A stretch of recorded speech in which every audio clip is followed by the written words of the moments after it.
السلام علیکم ورحمۃ اللہ۔ آج کا ٹائٹل ہے دعاؤں کی طاقت۔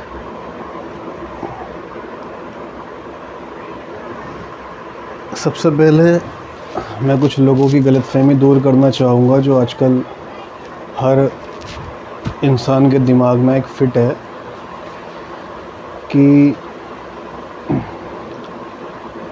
سب کچھ اللہ کے ہاتھ میں ہے اور اللہ سے مانگو اور اللہ ہی کرتا ہے سب کچھ اللہ کے ہاتھ میں ہے اور اللہ سے مانگو اور اللہ ہی کرتا ہے سب کچھ۔ اگر اللہ سے صرف اللہ سے مانگنے سے ہی سب کچھ ہو جاتا تو اللہ کے رسول پیارے نبی صلی اللہ علیہ وسلم دین کی محنت کے لیے پتھر نہیں کھاتے، دین کی محنت کے لیے لوگوں کی کڑوی نہیں سنتے، دین کی محنت کے لیے لوگوں کی گالیاں نہیں سنتے۔ اتنی محنت سے، اتنے مجاہدے سے یہ دین پھیلا ہے۔ ہاں بے شک اللہ کے حکم سے ہی سب کچھ ہوتا ہے، اس میں کوئی شک نہیں، لیکن اللہ نے ایک محنت کی قید لگائی ہے ہر چیز میں۔ اگر ہم اللہ سے مانگ رہے ہیں یا اللہ مجھے روٹی دے دے، میرا پیٹ بھر دے، تو اللہ سے اگر ہم روٹی مانگ رہے ہیں اور اگر اللہ ہمارے سامنے روٹی حاضر بھی کر دے تو اس روٹی کو کھانے کے لیے بھی ہمارے ہاتھوں کا استعمال ہونا شرط ہے۔ بات تھوڑی سی عجیب ہے، سمجھنی پڑے گی کہ دعاؤں کی طاقت اور محنت یہ دونوں ایک چیزیں ہیں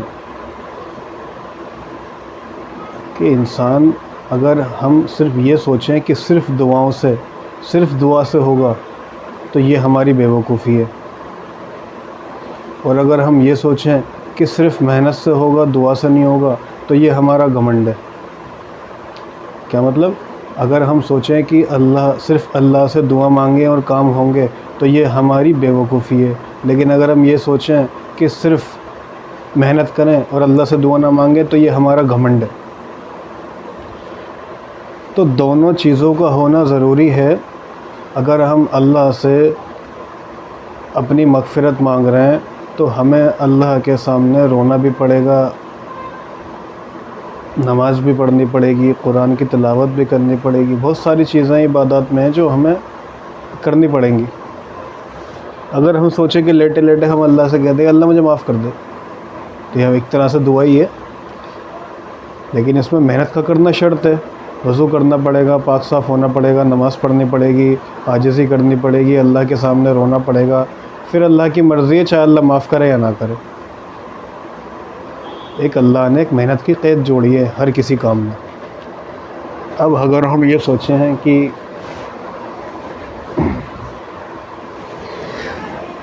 اللہ سے روزی مانگو اور کوئی کام مت کرو، یہاں جی ہم صبح سے شام تک مصلی بیٹھے ہوئے اللہ سے روزی مانگ رہے ہیں، اللہ روزی دے دے، یا اللہ روزی دے دے، یا اللہ روزی دے دے۔ اب ہمارے پاس کام آ رہے ہیں، ہمارے پاس فونس آ رہے ہیں، ہمارے پاس فون کالس آ رہی ہیں، جاب کی، بزنس کی، کسی بھی چیز کی، اور ہم اسے ریجیکٹ کر رہے ہیں، اسے ہم جھٹلا رہے ہیں، اور ہم صرف اللہ سے دعا مانگ رہے ہیں اللہ تو دے دے، یا اللہ تو دے دے۔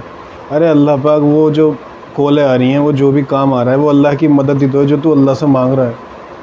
تو یہ بہت باریک چیزیں، ہمیں اس کو سمجھنا چاہیے کہ اللہ سے مانگنا بھی ضروری ہے اور محنت کا کرنا بھی ضروری ہے۔ اگر ہم صرف محنت کریں، دعا نہ کریں تو یہ ہمارا گھمنڈ ہے، اگر ہم صرف دعا کریں، محنت نہ کریں تو یہ ہماری بے وقوفی ہے۔ اور دعاؤں کے اندر جو طاقت ہے اس کا کوئی مقابلہ نہیں ہے، نہ کسی عملیات سے اس کا مقابلہ کیا جا سکتا ہے، نہ کسی محنت سے اس کا مقابلہ کیا جا سکتا ہے۔ دعاؤں کے اندر اللہ نے وہ طاقت رکھی ہے کیونکہ اللہ سے سیدھا مانگنے کا ذریعہ، اللہ سے سیدھا کچھ مانگنا، اس کو دعا کہتے ہیں۔ اللہ سے ڈائریکٹ، بیچ میں کوئی نہیں ہے، ہم سیدھا اللہ سے مانگ رہے ہیں، یا اللہ مجھے یہ دے دے، یا اللہ مجھے یہ دے دے، یا اللہ یہ کر دے، یا اللہ یہ کر دے۔ تو یہ کیا ہے کہ ہم اللہ سے ڈائریکٹ مانگ رہے ہیں، اس کو کہتے ہیں دعا۔ اب اس کی طاقت جو ہے یہ ڈیپینڈ کرتی ہے مانگنے والے کے اخلاص پر، مانگنے والے کے جذبات پر، مانگنے والے کے مرتبے پر، اور مانگنے والے کی نیت پر کہ وہ کیا مانگ رہا ہے، کیوں مانگ رہا ہے، کس لیے مانگ رہا ہے، جو بھی ہے۔ تو دعاؤں کے اندر اللہ نے بڑی طاقت رکھی ہے، اور سارے کام جو ہوتے ہیں چاہے وہ دین کے ہوں چاہے وہ دنیا کے ہوں، اس میں دعاؤں کا ہونا بہت ضروری ہے۔ اگر ہم دنیا کا بھی کوئی کام کر رہے ہیں تو اس کے متعلق بھی ہم اللہ سے دعا مانگیں، ورنہ ہو سکتا ہے کہ ہم گھمنڈ کا شکار ہو جائیں۔ اگر ہم کوئی دین کا کام کر رہے ہیں تو اس میں تو لازم ہے، اگر اس میں بغیر دعا کے محنت کر رہا ہے تو پھر تو اس میں شیطان اس کے پیچھے لگا ہوا ہے، وہ تو اسے بہکائے گا ہی بہکائے گا۔ تو اس میں جو ہے دعاؤں کا ہونا بہت ضروری ہے۔ دعا ہمارا ایک ایسا ہتھیار ہے کہ جس کا کوئی مقابلہ نہیں ہے۔ مومن کا ہتھیار صرف دعا ہے اور کچھ نہیں ہے۔ تو دعاؤں میں ہماری وہ طاقت ہونی چاہیے کہ ہم اللہ سے جو چاہے وہ کرا لیں۔ ٹھیک ہے انشاءاللہ۔ السلام علیکم۔